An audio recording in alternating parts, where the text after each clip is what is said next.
Have you ever wondered what secrets were hidden behind the walls of a Wild West home? Every house on the frontier looked simple. A porch, a fire, a roof made from rough-hewn boards. But behind that ordinary life was something much darker and far more ingenious. A bed placed up high wasn't for comfort. It was for survival. An unusually thick wall wasn't to keep out the cold. It was to stop bullets. And a harmless-looking fireplace could be the most dangerous part of the house. In the West, architecture wasn't decoration. It was armor. Every nail, every plank, every creak in the floor carried a secret. In those lonely lands, far from law and help, families didn't wait for rescue. They built their own defenses. They turned their homes into fortresses, disguised as ordinary life. Welcome to Forgotten Meridian, where history fades beyond the line of time. Tonight, we open the door to the homes of the Wild West and discover how survival was hidden behind every wall. Most frontier families had a root cellar. It was simple, a wooden door leading underground, the air cool and damp, thick with the smell of earth and potatoes. But beneath that familiar smell was something far more deliberate. Some root cellars weren't just storage, they were sanctuaries. Walls made of heavy stone, sometimes 3 feet thick, strong enough to stop rifle fire. Tiny air holes hidden in cracks between the rocks. And at eye level, small gun ports cut into the stone, invisible from the outside, deadly from within. When danger came, and it always did, families ran below. They slammed the heavy door shut, sealed in darkness, and waited for dawn, hearts pounding, hands gripping rifles in the dark. A simple cellar, that could become a fortress at a moment's notice. In the parlor, where family photos hung and wallpaper peeled from the edges, the illusion of peace continued. But one wall wasn't what it seemed. A single touch could make it swing open on hidden hinges. Behind it, rifles, pistols, boxes of bullets, oil, and powder. A private armory, silent and invisible to visitors. Some even painted fake windows or shelves on these panels to complete the illusion. It was defense disguised as design. A family could host guests in the same room where they hid their weapons, and no one would ever know. Out back, the outhouse stood, small, lonely, uninviting. No one looked twice at it, and that was exactly the point. Some families turned their outhouse into a sniper's post. Under the wooden seat, rifles and ammunition waited in hidden compartments. The ventilation holes were widened, just enough to fit the barrel of a gun. If the house was surrounded, one family member could slip through a hidden passage, crawl through the dark, and take position behind the outhouse walls. From there, they could see the entire property, and from there they could fight back, unseen, unexpected, and deadly. Not all defenses were made of wood and metal. Some were made of fear itself. A polished brass doorknob gleaming in the afternoon sun looked harmless, beautiful even.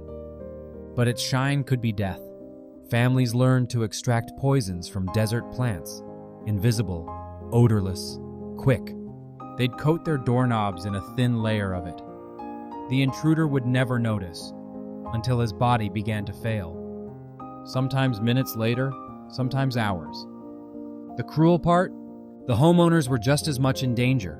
They had to mark the poisoned knobs with secret scratches only they could recognize, cleaning them carefully each morning, living in constant tension between security and their own survival.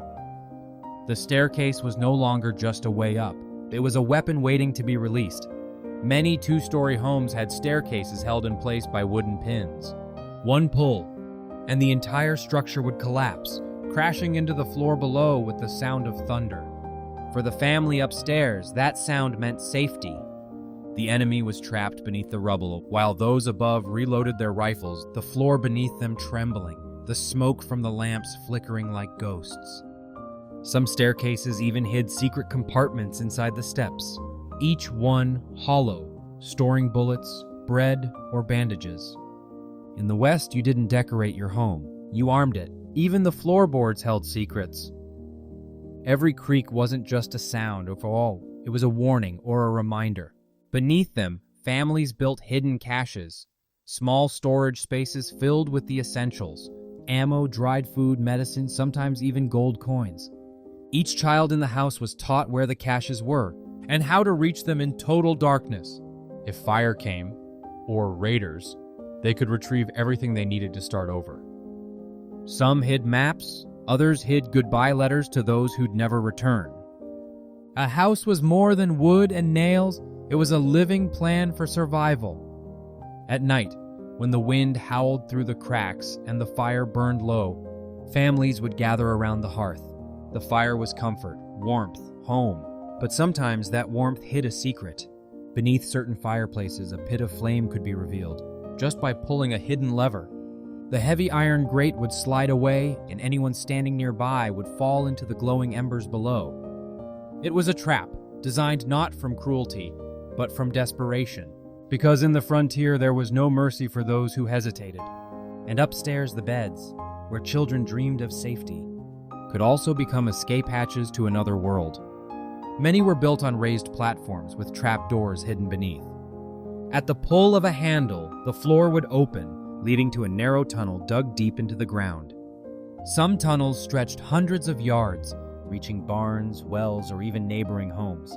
At night, when attackers came, the family could vanish in seconds, disappearing beneath their own beds, crawling through dirt, guided by candlelight and prayer. They'd emerge far away, watching their home burn from a distance, knowing they'd survive, but never feeling safe again. Every beam, every hinge, every stone in those forgotten homes was part of a defense. The West wasn't just wild, it was paranoid, creative, and endlessly determined. People didn't just live inside houses, they lived inside traps of their own making, homes that could kill as quickly as they could shelter. Designs that blurred the line between comfort and combat. Even now, when archaeologists uncover the remains of these homes, they find hidden panels, double walls, and strange air vents leading nowhere. Echoes of fear carved into the architecture itself.